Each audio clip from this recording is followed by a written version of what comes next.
Dito sa Bukidnon, may isang lugar na napapalibutan ng mga nagtataasang bundok. Ang lugar na ito ay matatagpuan sa Barangay Lirungan sa bayan ng Talakag, Bukidnon. Ito ang Lantaw 360 Camp and Cafe. Mula rito, tanaw mo ang Mount Kalatungan at ang Kitanglad Mountain Range. Upang marating ang lugar na ito, simulan natin ang biyahe sa Cagayan de Oro City.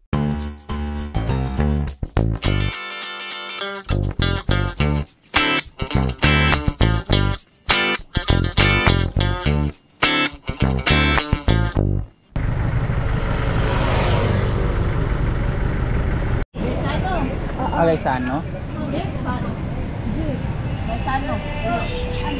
Sa Luyo. So first, pumunta kami ng Cagayan de Oro City Carmen Market dahil dito matatagpuan ang terminal ng mga PUV papuntang Talakag, Bukidnon. Dito, sumakay kami ng jeep. Pero kung gusto niyo naman na medyo komportable ang biyahe nyo, may mga minibus at van naman na air-conditioned papuntang Talakag, Bukidnon. Mula Cagayan de Oro papuntang Talakag, Bukidnon, aabuti na may higit kumulang 1 oras ang biyahe.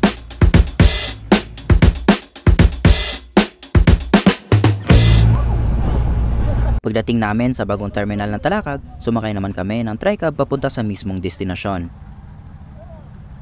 Mula sa sentro ng Talakag papunta sa Lantaw 360, aabuti ng halos 1.5 oras naman ang biyahe.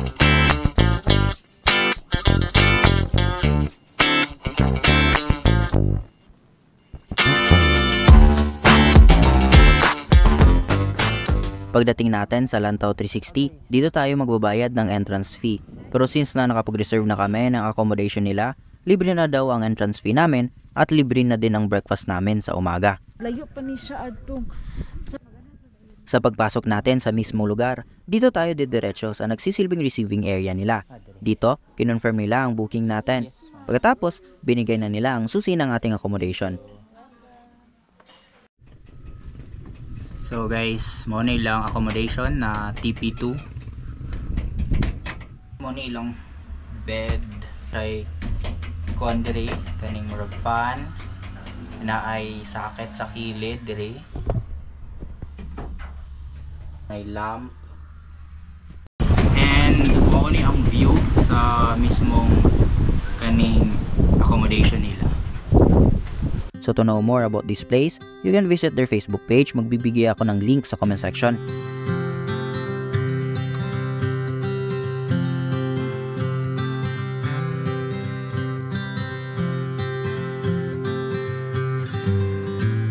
So muna siya ang pinaka-famous nga view diri sa Lantaw 360. Kinahaponan, biglang bumuho sa malakas na ulan. Dahil sa malakas na ulan, bigo kaming masilayan ang takip silim o sunset sa mismong lugar. Kaya kumain na lang kami ng aming hapunan upang makapagpahinga ng maaga. Nagbabaka sakaling pumupa ng ulan kinabukasan.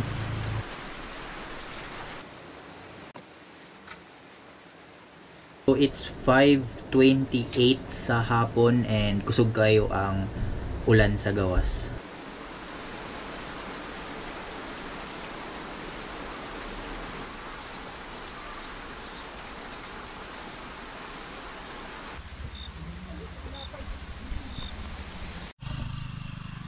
Hindi man namin nasilayan ang takip silim, nasilayan naman namin ang napakagandang bukang liwayway o sunrise kinaumagahan.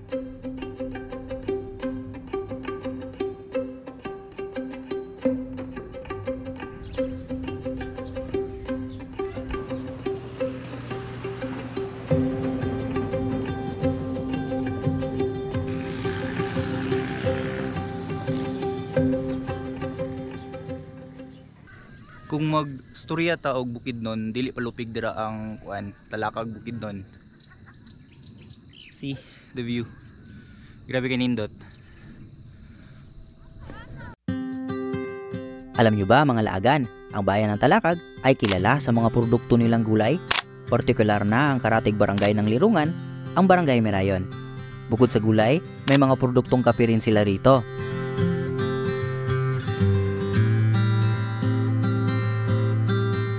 At alam nyo din ba na dito sa dalisdis ng bundok Kitanglad at Kalatungan, matatagpuan ang mga tribong Talaandig, isang pangkat ng mga katutubong Pilipino na may mayamang kultura.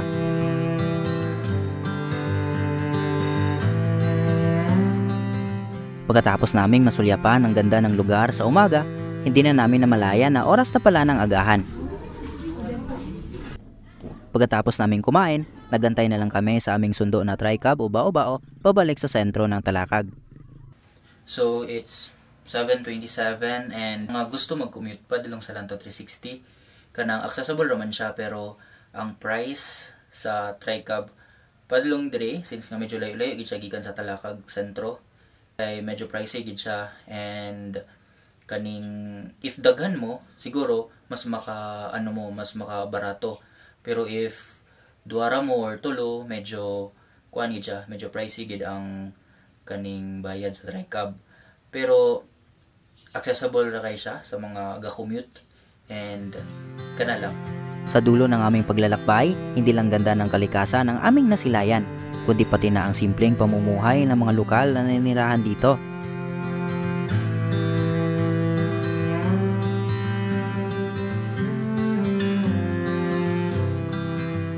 Kaya kung nagbabala kayong puntahan ng lugar, ako'y nakakasiguro na sulit ito.